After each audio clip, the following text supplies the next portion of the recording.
Salut Fabrice, Ouais, salut. tu te balades un petit peu? Mm. Alors là, tu vois, on va être dans une situation un petit peu nouvelle. C'est même un projet, on va dire, plutôt innovant.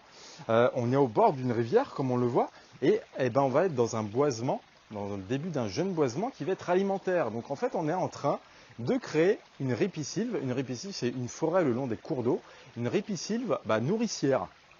Et c'est vraiment quelque chose de hyper intéressant d'un point de vue déjà écologique, par rapport justement à la gestion des espaces aquatiques, à la non-érosion des sols, parce que les racines des arbres, les racines des lianes qui vont leur être associées, ça va fixer les berges aussi, ça va être quelque chose d'important. Et puis ces espaces-là, qui sont généralement sous-utilisés, voire en fait dégradés par l'être humain, ils peuvent non seulement être protégés, mais être rendus en plus comme ça, totalement alimentaires, totalement efficaces aussi pour nous. On le voit là par exemple, là, tu vois la croissance mais hyper rapide de l'héliantie. Oui. Par exemple, là on a une menthe marocaine qui se cache dans une pousse de lysimac. Alors la lysimac on va pas forcément l'utiliser, mais la menthe oui évidemment. Et une belle croissance de noyer juste là derrière. Alors la petite chose aussi, à l'anecdote quand même assez croustillante, c'est qu'on est le long d'une rivière, mais pas n'importe où, parce qu'en fait on est au parc du château de Meursault. En Bourgogne? En Bourgogne, ouais, là où on fabrique des bons vins. On voit la parcelle de chardonnay qui se situe juste à côté de la rivière. Et puis une présentation comme ça qui va être généreuse, luxuriante. L'idée c'est vraiment en fait de recréer un écosystème qui à la fois va être alimentaire et va soutenir aussi par des îlots de reforestation les parcelles de vignes beaucoup plus domestiquées à côté. Donc on va entendre un Stéphane qui va nous parler justement de redonner à la vigne qui va être plantée le long de la rivière une forme beaucoup plus libre. On l'aura aussi sur d'autres modalités un petit peu plus construites, un peu plus travaillées, plus paysagères. Non seulement la vigne, elle va aller grimper dans des grands arbres, mais elle va être aussi travaillée sous des systèmes de joual, c'est-à-dire guidée à l'horizontale, comme ça, entre des arbres qui vont être mariés avec elle, et on va pouvoir faire de la récolte de ce raisin de table, fait à hauteur comme ça de la promenade des personnes qui vont déambuler. Donc l'idée générale, c'est vraiment de faire une déambulation qui va être gourmande et qui va être aussi sensitive. C'est vraiment finalement proposer une nouvelle interaction entre le public et l'écosystème alimentaire.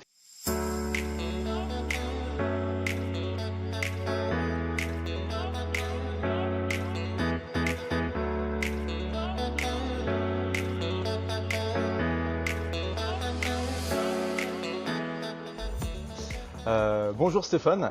Bonjour Fabrice. Tu veux te présenter, nous dire un petit peu si globalement où on est?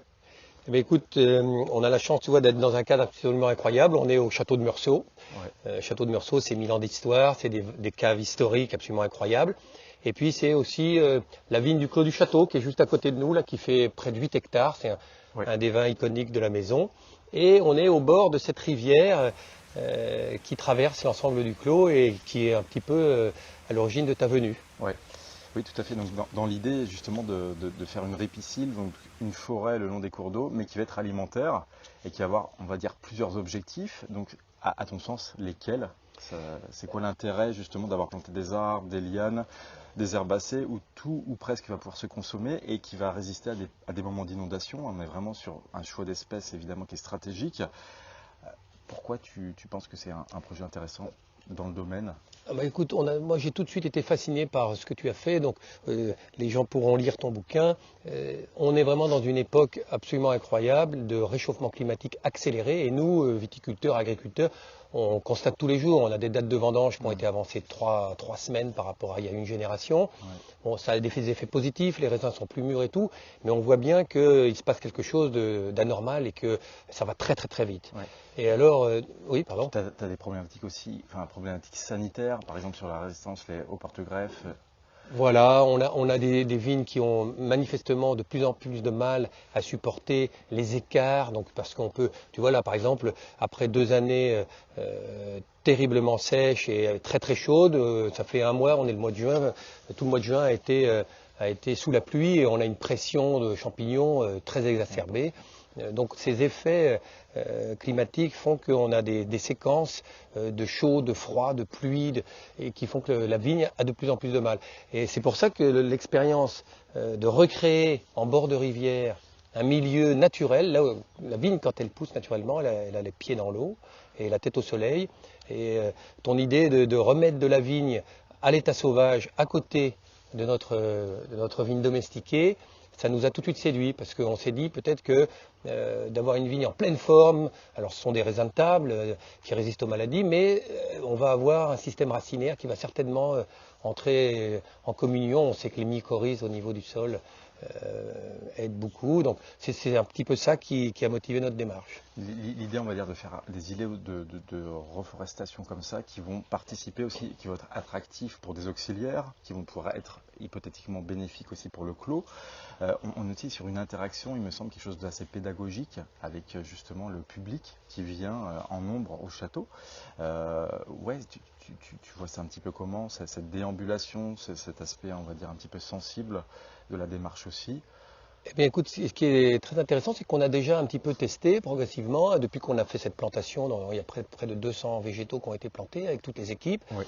Et on a eu des clients, notamment pendant la journée primeur, on a eu près de 200 personnes, et on s'est aperçu en fait que les gens ont vraiment, notamment les citadins, un besoin de retourner à la terre, et très souvent, on s'aperçoit que même nous déjà, on trouve qu'on n'y connaît pas grand-chose, mais alors beaucoup de citadins découvrent plein de choses, que par exemple que la vigne est une liane qui monte à 15 mètres de haut, 20 mètres de haut en milieu naturel, ils ne le savent pas. Donc ça participe de faire prendre conscience aux gens que l'urgence climatique, c'est recréer tout près de chez soi des îlots de biodiversité, des îlots comestibles.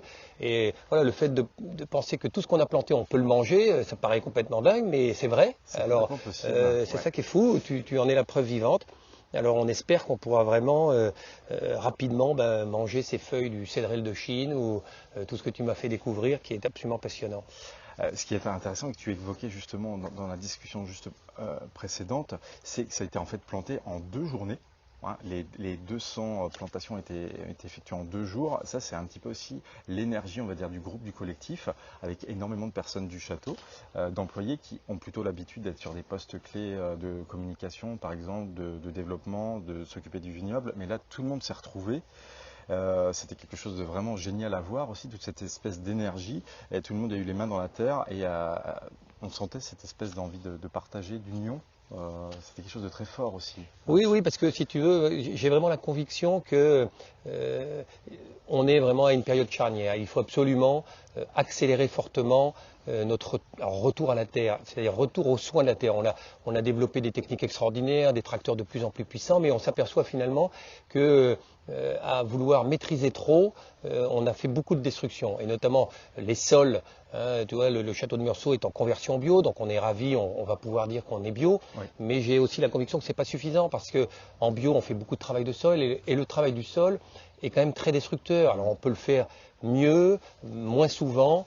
La notion de vigne propre que tous les vignerons utilisent, elle est un peu bébête. L'important, c'est pas d'avoir une vigne propre. L'important, c'est d'avoir une vigne en pleine santé. Oui. Et elle peut tout à fait même être aidée par un couvert végétal maîtrisé. Oui.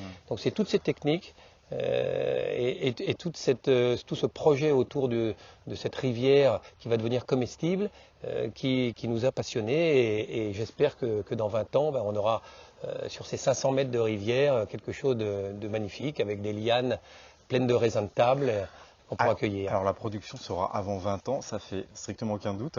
On voit déjà la croissance qui est vraiment magnifique. Bon, l'année effectivement est particulière, il fait chaud, il y a beaucoup de pluie, mais la reprise est quand même est vraiment bien. On a plein de végétaux qui sont déjà en plein développement. L'idée c'est effectivement d'avoir de la cueillette à partir même fin de la saison, l'année prochaine, dans 2 ans, ça va comme ça rentrer en production à tour de rôle.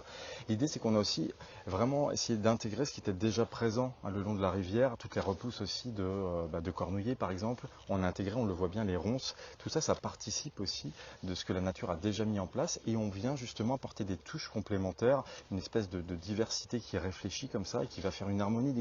On est sur à la fois une recherche, on va dire, écologique, un soutien à la production comme ça du vignoble.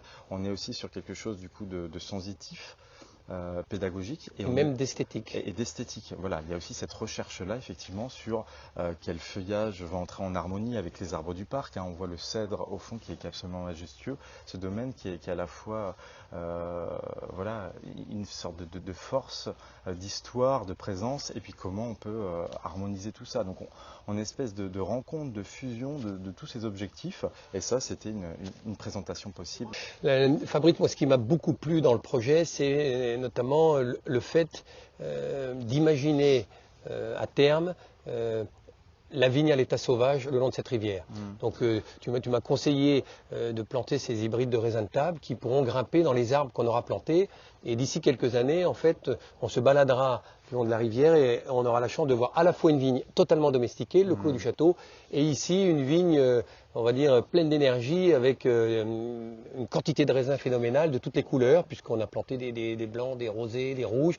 Et ça, je pense que les gens vont y être très sensibles parce que ça leur fera prendre conscience que la nature toute seule, elle fait aussi des choses fantastiques et que de s'aider de ce qu'elle fait, c'est beaucoup mieux que de vouloir tout le temps la contraindre.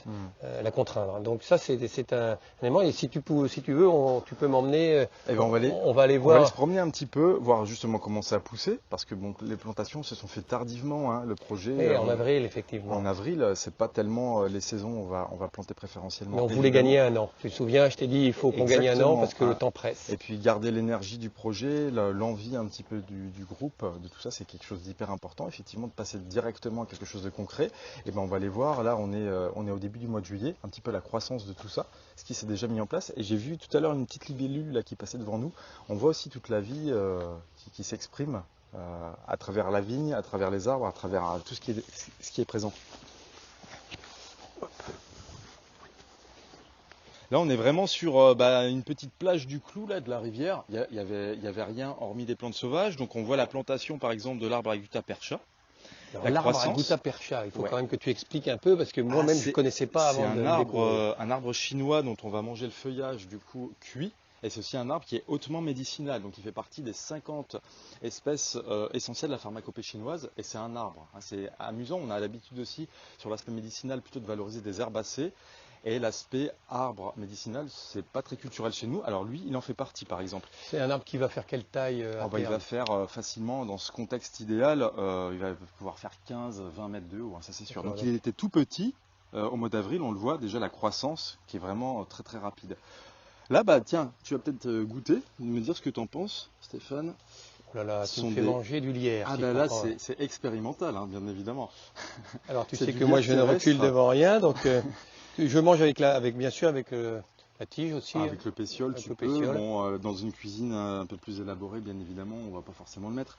Ça, c'est un format, on va dire, qui est ornemental, hein, une forme qui est panachée comme ça, mais qui ne va pas avoir forcément le goût du lierre terrestre sauvage. Oui, alors ce qui me frappe, parce que c'est pas la première fois que tu me fais manger comme un herbivore, en fait, ce qui est très frappant, c'est que on a des goûts très intenses. Hein, c'est toujours, c'est fort en goût. Hein. Et là, tu vois, on sent des notes de menthe, c'est un peu anisé, et c'est rafraîchissant. Déjà, par exemple, pour ceux qui mangent trop d'ail, je trouve que ça doit donner une haleine mentholée, ça, par exemple.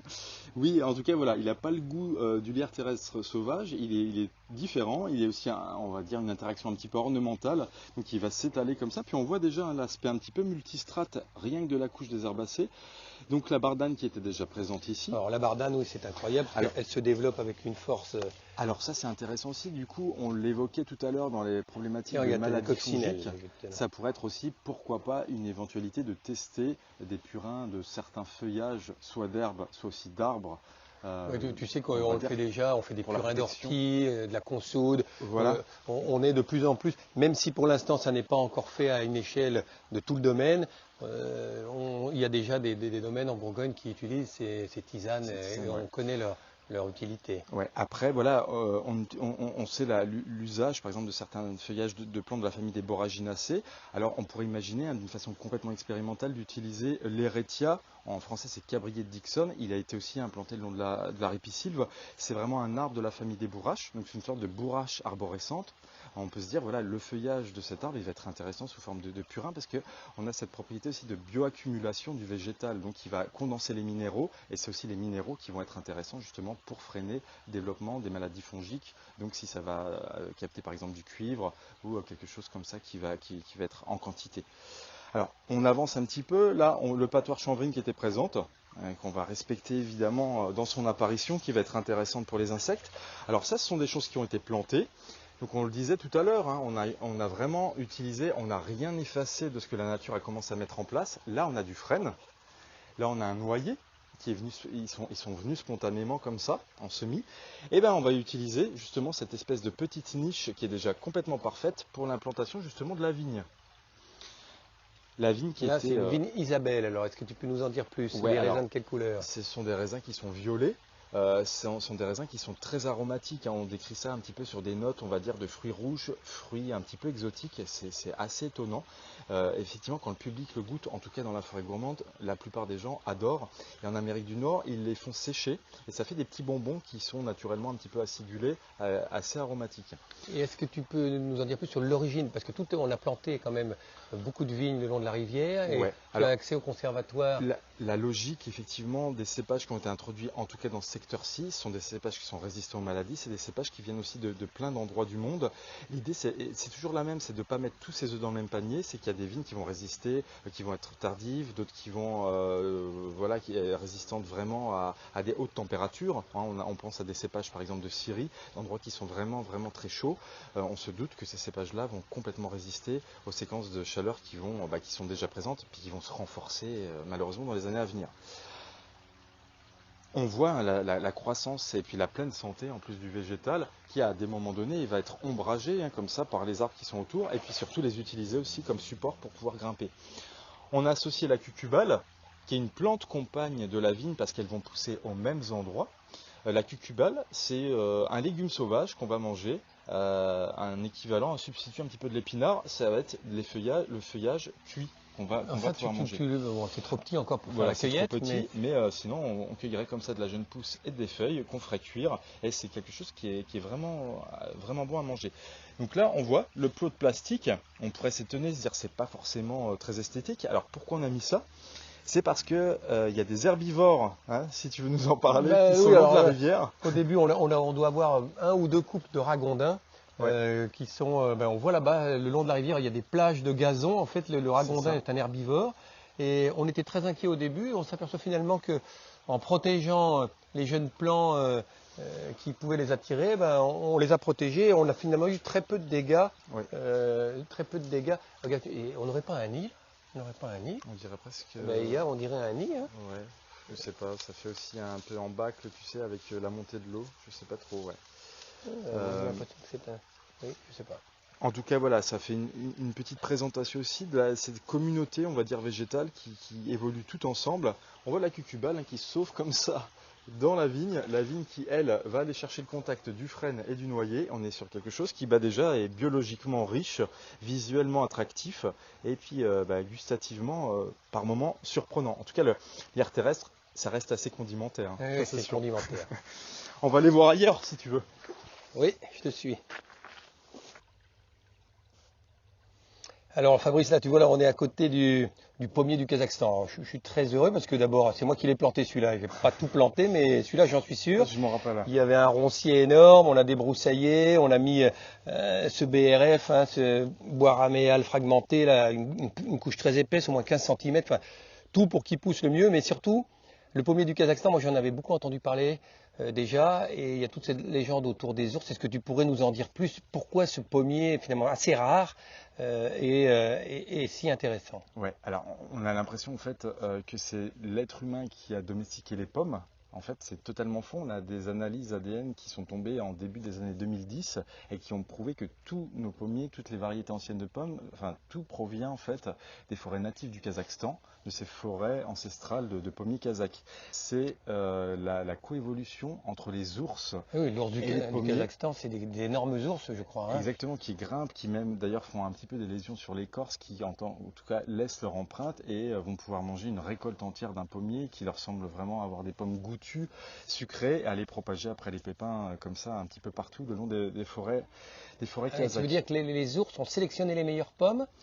Il y a eu effectivement une sélection comme ça qui s'est faite sur des millions d'années, qui a en tout cas donné une diversité, si tu veux, au niveau de ces pommes. Alors on va avoir des pommes d'un gabarit mais absolument énorme, d'ailleurs plus grosses que celles qu'on connaît même sur nos étals en Europe. On va en avoir qui vont être de petite taille, mais toutes en tout cas vont être généralement résistantes aux maladies, à la maladie numéro 1 du pommier qui est la tavelure, résistante, voire multirésistante. Hein, donc c'est quelque chose de très intéressant. C'est vrai que là, tu vois, on l'a planté, il était grand comme ça, il faisait 5 cm, là il fait son bon 50, le feuillage est impeccable. C'est toujours très vigoureux, ça c'est sûr, hein, ça exprime vraiment pas de maladie. Et puis après voilà, on va avoir une diversité et intrinsèque forcément dans la production, enfin dans la formation des fruits. Certains qui vont être plutôt pour faire du sucre, d'autres vraiment des pommes de table, mais qui vont être parfaites et qui vont nécessiter strictement aucun traitement.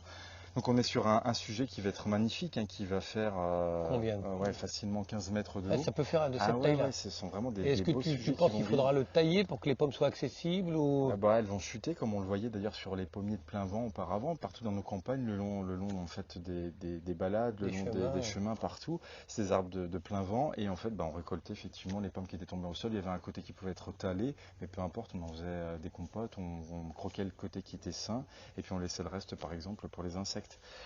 L'idée aussi d'avoir des arbres évidemment le long de la ripisylve, ça va avoir un rôle de stabilisation en tout cas de la berge. On est sur des choses qui vont être vraiment multifonctionnelles, ça va nous nourrir, ça va aussi nourrir le reste de la faune, et puis ça va être intéressant au niveau aussi de la gestion de l'eau, de la purification de l'espace aquatique. On est vraiment sur quelque chose d'optimum, optimal, et puis qui va agir un petit peu en effet de cercle vertueux. Donc tu as tout à fait raison d'être fier d'avoir planté cet arbre, en tout cas ça c'est sûr, un bon choix. Et puis tu disais que c'était difficile de faire le trou au départ parce qu'on était aussi sur des grosses racines de houblon. De houblon. Hein. Alors qui est là, on va le conserver, il va aussi servir aussi, on voit cet effet un petit peu de loge, et puis toujours cette idée de protection par rapport au ragondin qui peut être de passage comme ça. L'idée, c'est pas que tu me convertisses au houblon pour faire de la bière. On est vraiment dans un projet. Notre métier, notre cœur de métier, c'est faire des grands vins. Et pour faire des grands vins, il faut des très bons raisins. Et faire des très bons raisins, la conviction naturelle, c'est de comprendre que il faut absolument avoir des beaux raisins qui soient sains. Et pour ça, il faut une vigne en bon état sanitaire.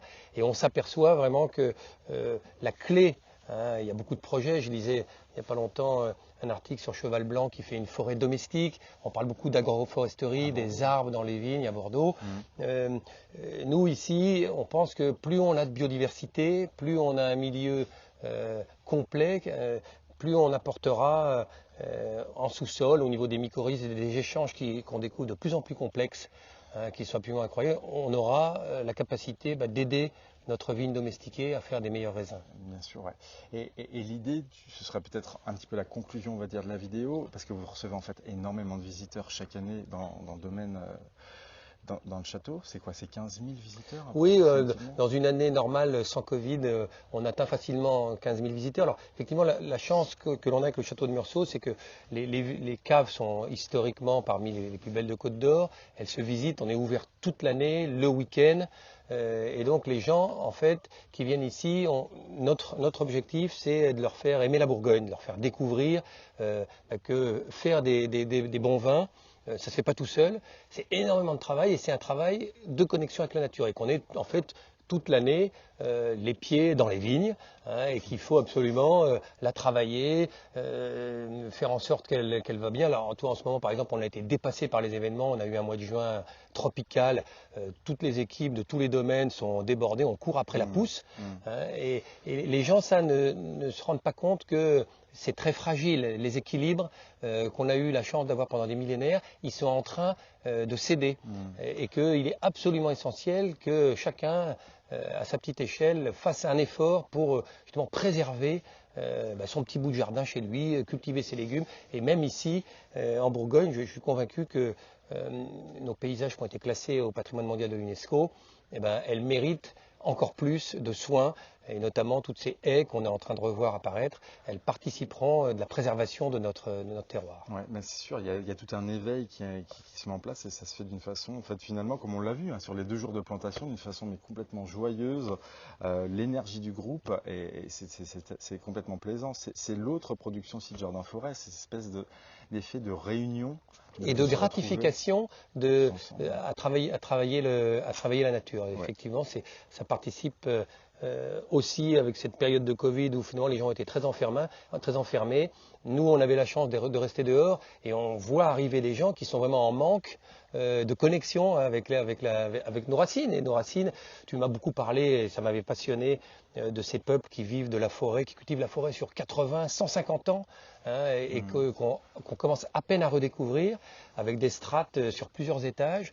Et effectivement, même si ce n'est pas la solution universelle immédiate, de s'y intéresser, de comprendre comment on peut faire fructifier une nature qui est finalement luxuriante quand on s'en occupe pas, ou quand on s'en occupe, mais de façon très, très soignée, c'est la clé de pouvoir passer, de transmettre à nos enfants quelque chose qui ne soit pas trop dégradé. Ouais. En tout cas, on peut dire, Stéphane, que c'est un site d'expérimentation absolument génial pour la forêt gourmande. Donc là, c'est une des zones qu'on a commencé à travailler dans le domaine, mais je crois qu'il y en aura d'autres. Écoute, on ne va pas tout dévoiler d'un seul coup, mais on peut déjà constater quand on vient au château que ça y est, nous avons décidé de restaurer le château, l'intérieur même du château. Figure-toi qu'il n'a pas été habité depuis l'occupation allemande, dans les années 45. Donc ça fait une très longue période et on a beaucoup réfléchi à la construction du projet, qu'est-ce qu'on va y faire et comment on va réhabiliter. Ça, c'était le premier étage de la fusée, donc déjà le long de la rivière, planté, parce qu'il faut du temps quand même pour que ça pousse. Mais on a plusieurs zones dans lesquelles l'association de la forêt gourmande va nous aider et contribuer à faire entrer le château de Meursault dans ce qui est vraiment notre métier, c'est faire des grands raisins. Et pour faire ça, il faut absolument être en lien avec la nature et savoir la préserver et la prendre du bon côté. Ok, merci en tout cas pour tout ça, Stéphane. Et puis, grand plaisir. On continuera bien évidemment à documenter ce qui se passe le long de la rivière et puis ultérieurement dans les autres zones. Donc on vous dit à bientôt, n'hésitez pas à mettre des commentaires, à liker, à partager et on vous dit à la prochaine fois. Salut tout le monde!